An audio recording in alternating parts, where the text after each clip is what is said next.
Ito guys, ang aking i-sharing sa inyo ngayon, ang ginataan na kasaba para sa ating masarap na merienda.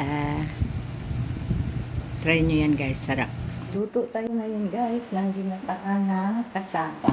Yan talaga natin.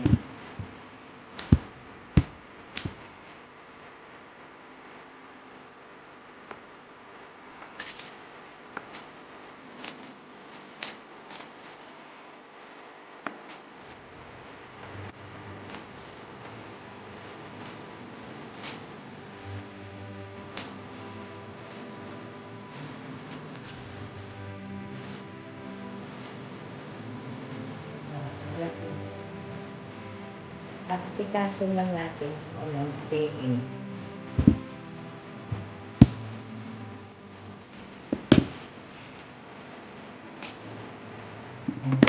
Ganyan lang siya. Para madali siya maluto. Hindi ko na ipakita lahat kasi mahaba.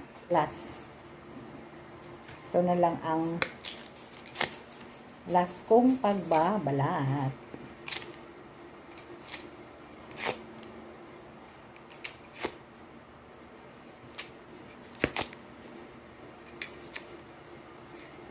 Madali lang balatan.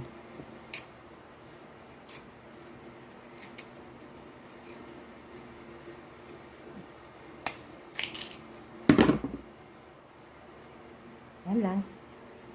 3 ingredients lang guys. May masarap ka na merienda. Ayan, yung ating kasaba. Tapos, gata. Then, asukal. Ayan. Ilagay lang natin, ihipid-hipid lang natin dito. O kaya iubos ko na lang paglagay para mabilis. Katamadan. Ayan. Ganyan lang siya. Tapos, lagyan natin ng asukal. Yan. Tapos, lagyan natin ng gata. Pure gata. Oh. Tapos, pakuluan na natin para maluto na siya at meron na tayong merienda. Tara, simulan ko na.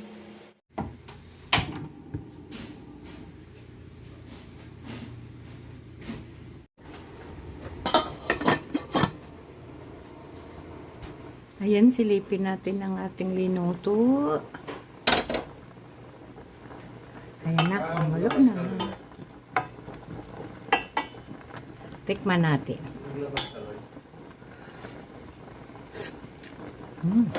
Sarap, pero hilaw pa alanganin. Laga muna natin.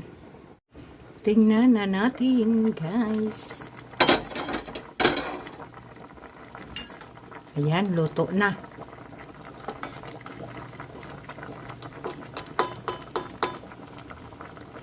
Tikman na natin yung kanyang sauce. Sakto lang siya. Sakto lang ang tamis. Tikman din natin yung laman.